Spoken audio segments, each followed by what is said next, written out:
I never thought I'd be telling this story with 1 foot already in the grave. Doctors say my heart's weak, lungs are shot, and time running out.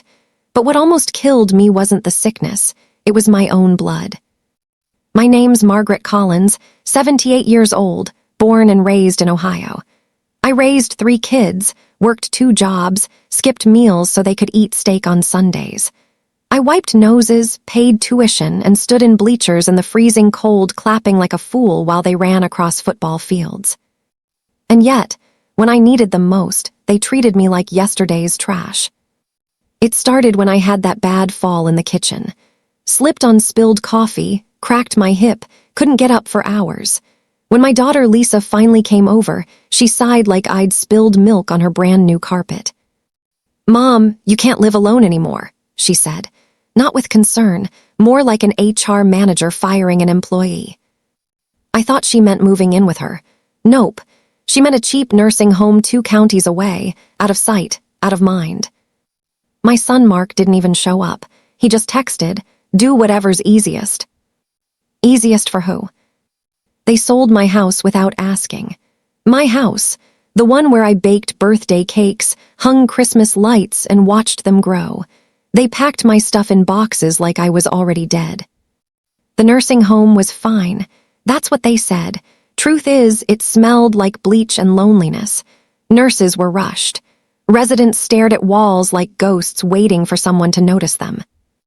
Weeks turned into months. My kids stopped visiting. First it was every Sunday, then once a month, then nothing. When I called, they'd say, "We're busy, Mom. Work, kids, life, you know how it is." Yeah, I knew. I knew exactly how it felt to be pushed aside. Then came the night I almost died. I had trouble breathing. My chest felt like someone parked a truck on it. I pressed the call button. Nothing. Pressed again. Still nothing. My roommate was asleep, snoring like a chainsaw. I remember thinking, this is it. This is how they'll find me. Cold, alone, forgotten. My vision blurred. My hands shook. I whispered my kids' names, hoping somehow they'd feel it, like mothers always do when their bobbies are in danger. Nobody came. I don't know how long I was there. Could have been minutes, could have been hours.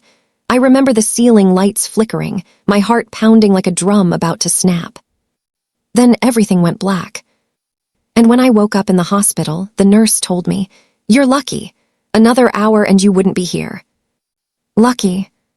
Funny word, considering the people who should have saved me never even knew I was dying. And that's when I realized something that broke my heart worse than any illness ever could. My family had already buried me in their minds. When I opened my eyes in that hospital room, everything felt cold, too bright, too quiet. Machines beeped like they were counting down my last seconds. My mouth was dry, my chest sore, and my heart felt heavier than ever. I remember thinking, so this is what dying feels like. The nurse smiled and said, "Your daughter's on her way." I didn't know whether to feel relieved or angry, maybe both. Lisa walked in first. She looked tired, annoyed, like she'd been dragged out of bed for a meeting she didn't want to attend. Her mascara was smudged, hair pulled into a messy ponytail, phone glued to her hand. "Mom, you scared us," she said, but her eyes were on her messages, not me. Behind her came Mark, my boy, my first baby. He used to cling to my leg when he was 5, scared of the dark. Now he stood at the door like a visitor in a stranger's house. "We heard you had some kind of episode," he said. "The nursing home called." Some kind of episode. That's what he called nearly dying. I tried to joke. "Well, guess I'm hard to get rid of." Lisa forced a small laugh. "Yeah, you're tough as nails." But nobody hugged me. Nobody held my hand. Nobody said, "I'm sorry, Mom, we messed up." They talked about paperwork instead. "We should probably update your medical forms," Mark said, "in case something like this happens again." Lisa nodded. "Yeah, and we need to figure out finances. Medicare, Medicaid, all that stuff. This is getting expensive." Expensive. That word stung more than any needle in my arm. I wanted to scream, "I paid for your college. I paid for your braces. I paid for your weddings." But my voice came out weak, shaky. "Did anyone stay with me?" I asked. They looked at each other. The nurses were here, Lisa said. They're professionals. Professionals, strangers, paid to care. Not family. They stayed maybe 20 minutes, checked their watches, talked about Mark's kids, soccer practice, and Lisa's job deadlines. Then Lisa leaned over and kissed my cheek, quick like she was checking off a chore. "Rest up, Mom. We'll come by soon," she said. Soon. They said that all the time. As they walked out, I watched their backs. I realized something terrifying. If I had died that night, they would have cried for a week, posted pictures on Facebook, said I was a great mother, and then moved on with their lives like I was just another chapter that ended. That thought haunted me. Lying there, tubes in my arms, heart barely beating, I wondered, did my life even matter to them anymore? And that's when the doctor told me something that changed everything and made me decide to tell my story before it was too late. The doctor came in late that afternoon, a tall man with tired eyes and a gentle voice. He pulled the curtain closed like he was about to tell me a secret nobody else needed to hear. "Margaret," he said, "you had a severe cardiac episode. Another delay and we wouldn't be having this conversation." I tried to smile, but my lips trembled. So I almost checked out, He gave a soft chuckle, but his eyes were serious. "You came very close, and at your age, these events tend to repeat. You need someone with you, constant care." I thought of Lisa and Mark, their busy lives, their excuses, their texts that took days to answer. "Family?" I asked. He hesitated. Family would be ideal. That hesitation told me everything. When he left, I stared at the ceiling and felt something shift inside me. Not sadness, something sharper, like a quiet anger mixed with heartbreak. All those years I poured into them. All those nights I stayed up sewing Halloween costumes. All the overtime shifts so they could have nicer clothes. All the times I skipped doctor visits so I could pay their tuition. And now I was an obligation, a bill, a problem to manage. That night, I overheard Lisa and Mark talking in the hallway. They didn't know I could hear them through the thin hospital door. "We can't take her in," Lisa whispered. "My place is too small, and the kids already drive me crazy." Mark sighed. "Same here, plus what if she needs full-time care? That's thousands a month." "She's got some savings, right?" "Not much. She spent most of it on us." There was a silence that felt louder than any shout. "Well," Lisa said, "we'll just keep her in the home. They can handle it." Like I was a package to be delivered and forgotten. I closed my eyes and felt tears slide down my temples into the pillow. My hands shook. My heart hurt in a way no machine could measure. I thought about my own mother. She died in my arms. I bathed her, fed her, sat with her every night. I promised her she'd never be alone. And here I was, breaking that promise to myself. The next morning, Lisa came in with coffee and a half smile. "Good news, Mom. The nursing home agreed to take you back once you're discharged." "Good news." I nodded, pretending I was okay, but inside something snapped. I realized I was living on borrowed time, and nobody in my family planned to spend that time with me. That's when I decided, if they weren't going to remember me while I was alive, I'd make sure they remembered me after I was gone. And what I discovered a week later gave me a reason to fight back, in a way they never saw coming. When I went back to that nursing home, something inside me was different. I wasn't just the quiet old lady in room 214 anymore. I was wide awake. The nurses wheeled me in like luggage. Same smell, same flickering hallway lights, same residents staring at the TV like it was their only friend. But I wasn't going to fade away quietly anymore. A week later, a social worker named Claire stopped by my room. She was young, probably in her 30s, with kind eyes and a soft voice that reminded me of how Lisa used to talk to me, before life hardened her. "Margaret," she said, pulling up a chair, "we need to discuss your estate planning, in case something happens." "Estate planning?"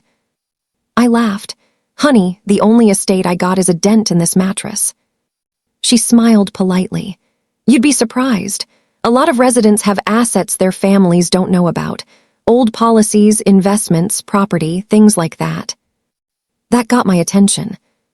She handed me a folder. Inside were old documents I barely remembered signing decades ago. Life insurance policies, a small retirement account I'd forgotten about, and then the big one. A piece of land. Turns out my late husband had bought a small piece of land outside Columbus in the 1980s. He never talked about it much. I assumed it was worthless farmland, but Claire explained it had been rezoned for commercial use. A developer had been sniffing around. "Ma'am," she said gently, "this could be worth a lot of money. We're talking 6 figures, possibly more." My hands shook as I held those papers. 6 figures? My kids thought I was broke. They thought keeping me in a nursing home was cheaper than dealing with me. They had no idea. That night I couldn't sleep. I kept thinking about Lisa and Mark arguing over who'd pay for my care, talking about me like a burden, a bill. And here I was, sitting on a secret they never bothered to ask about. I could have told them, could have called them and said, "Hey, I'm not as broke as you think." But then I remembered Mark saying, "Do whatever's easiest." And Lisa saying, "This is getting expensive." So I decided to stay quiet. A few days later, Lisa called. "Hey, Mom, how you feeling?" she asked, voice rushed. "Still breathing," I said. "Good, good. Listen, we need to talk about your finances. The nursing home fees are going up. We might need to sell some of your stuff." I almost laughed. "Like what?" I asked. "The jewelry, maybe. That old wedding ring. And if you've got any savings left." I looked at the papers on my bedside table. The land, the policy, the money they didn't know existed. "Oh, I don't have much," I said softly. She sighed with relief. "Okay, we'll figure something out." After I hung up, I stared at my reflection in the little mirror by my bed. Wrinkled face, gray hair, tired eyes. But behind those eyes was a woman they underestimated. And that's when a developer showed up at the nursing home, asking to speak to me by name. He offered me a deal that could change everything. And I realized my family was about to learn a lesson they'd never forget. When the front desk called my room and said, "You have a visitor asking for you by name," I thought it was Lisa or Mark. My heart jumped for a second, maybe they finally cared. But when the man walked in, he wore a sharp suit, shiny shoes, and a smile that looked like it cost more than my monthly rent at this place.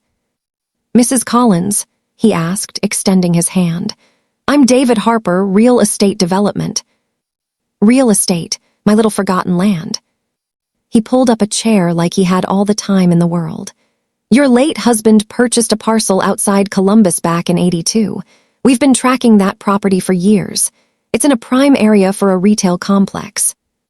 Retail complex. Those words sounded like another language. "I heard it might be worth something," I said carefully. He chuckled. "Ma'am, something is an understatement. We're prepared to make an offer, a strong one." He slid a folder across my tray table. My hands trembled as I opened it. The number at the bottom had more zeros than I'd ever seen in my bank account. $720,000. I nearly dropped the paper. David watched my face like he was reading a book. "And that's just our initial offer.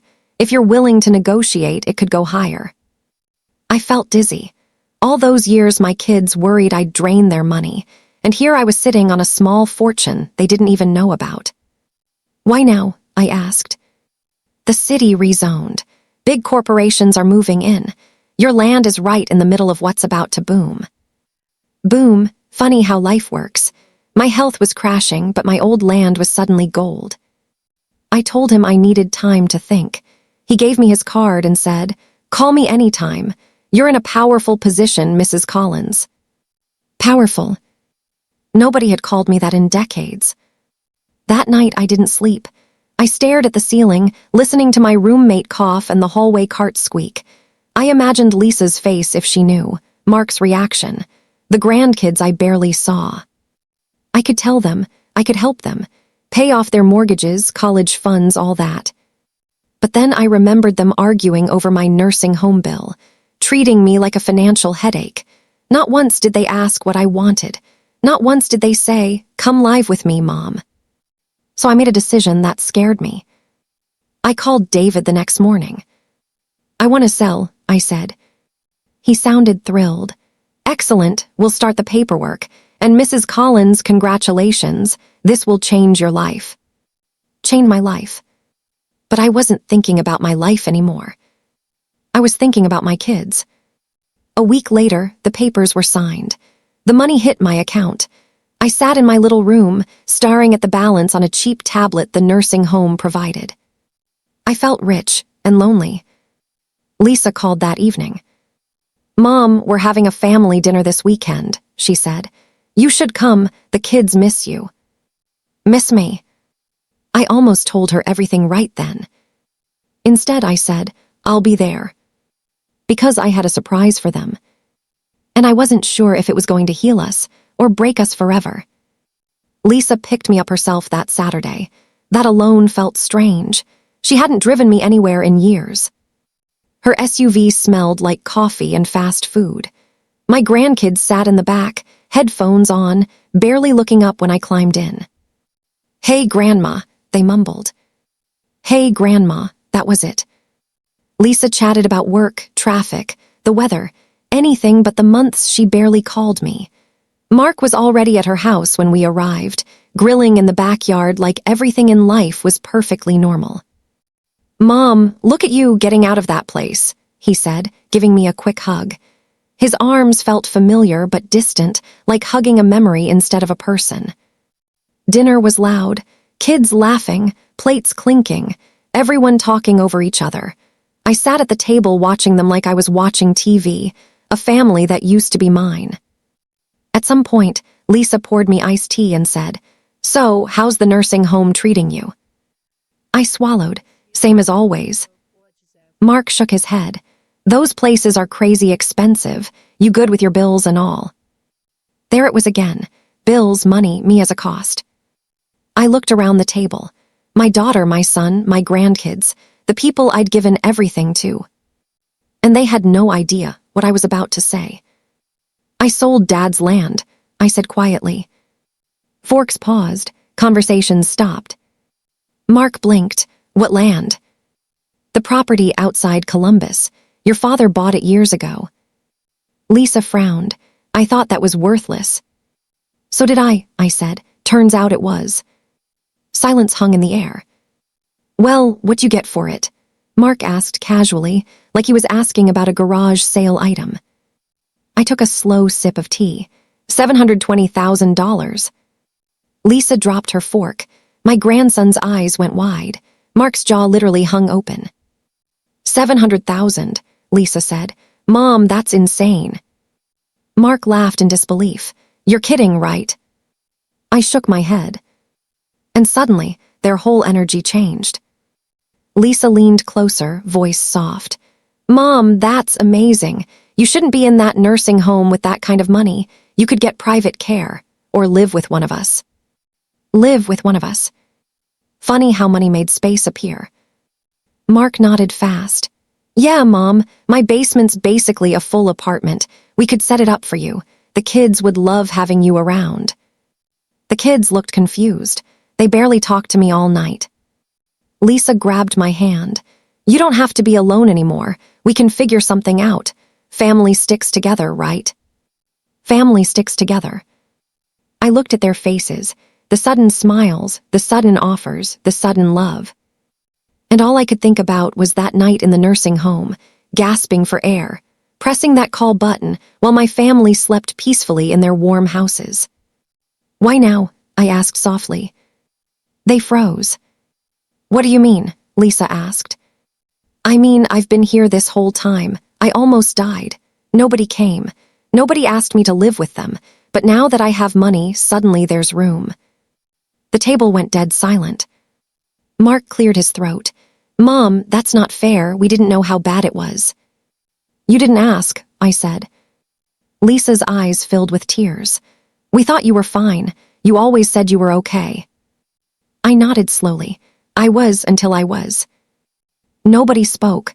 The kids stared at their plates. Mark stared at his hands. Lisa stared at me like she was seeing me for the first time.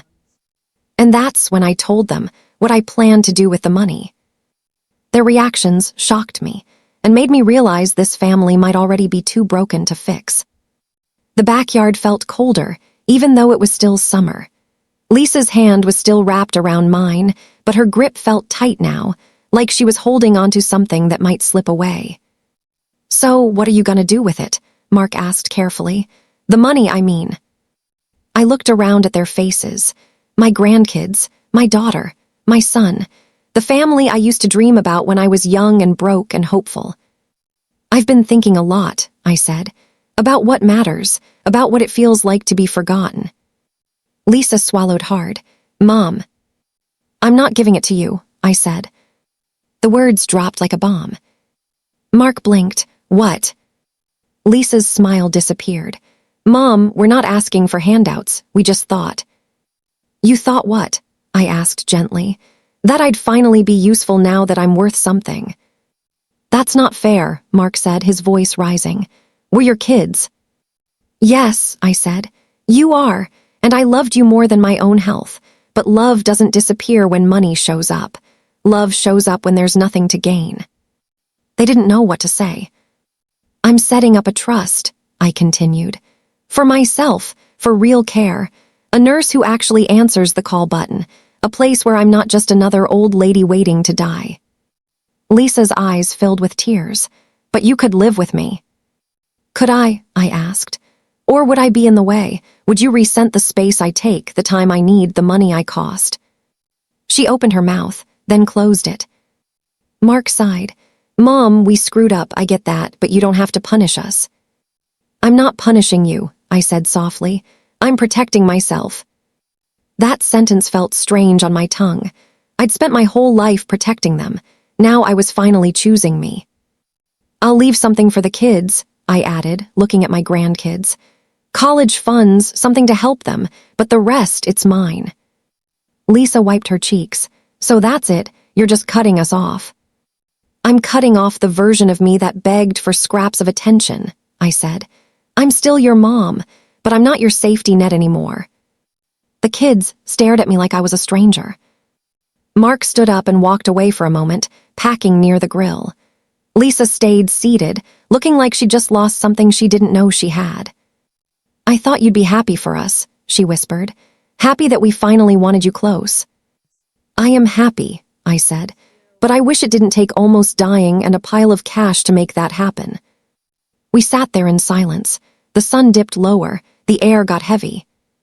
Finally, Lisa whispered, "Is there anything we can do to fix this?" I looked at her, really looked at her. My baby girl, the one who used to crawl into my bed after nightmares. "There is," I said. And what I asked her to do next made her burst into tears and changed everything for the rest of my life. Lisa's hands were shaking when she asked, "What can we do to fix this?" The backyard was quiet now. The kids had gone inside. Mark stood near the grill, staring into the dark like he was watching his childhood burn away. I took a deep breath. My chest still hurt when I breathed too deep, but this wasn't physical pain. This was something older, deeper. "Come sit with me," I told Lisa. She pulled her chair closer. I held her hand, feeling how grown-up it felt. Strong hands, busy hands. Hands that didn't reach for me anymore. "I want you to visit me," I said. "Not when you're bored, not when you need something. I want you to come because you want to be with your mom." Her eyes filled instantly. "I want phone calls that last more than 2 minutes. I want you to ask me how I'm feeling and actually wait for the answer. I want you to know me again before I'm gone." She started crying, the kind of crying she did as a kid when she skinned her knee. "I didn't know we were losing you like this," she whispered. "You didn't look," I said gently, and I stopped asking to be seen.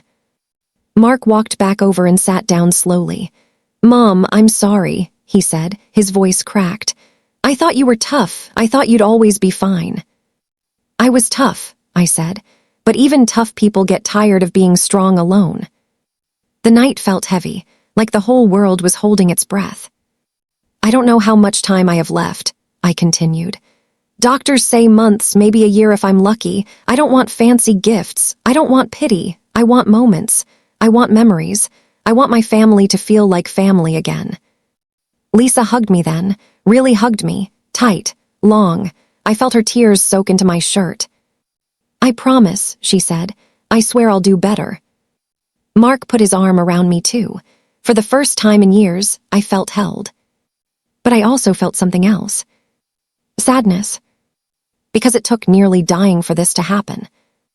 I went back to the nursing home that night, but everything felt different. Lisa started visiting every week. Mark called more. The kids FaceTimed me from school. Some days I felt happy. Other days, I wondered if this love would have existed without the money, without the scare, without the guilt. I still don't know. But I'm telling this story because I know there are other grandparents like me, sitting in quiet rooms, waiting for footsteps in the hallway, wondering if their family remembers them. Don't wait until someone almost dies to remember them. Because one day, they won't wake up, and all the money in the world won't buy back the time you lost. And me. I'm still here, still breathing, still hopping. But I'm not invisible anymore.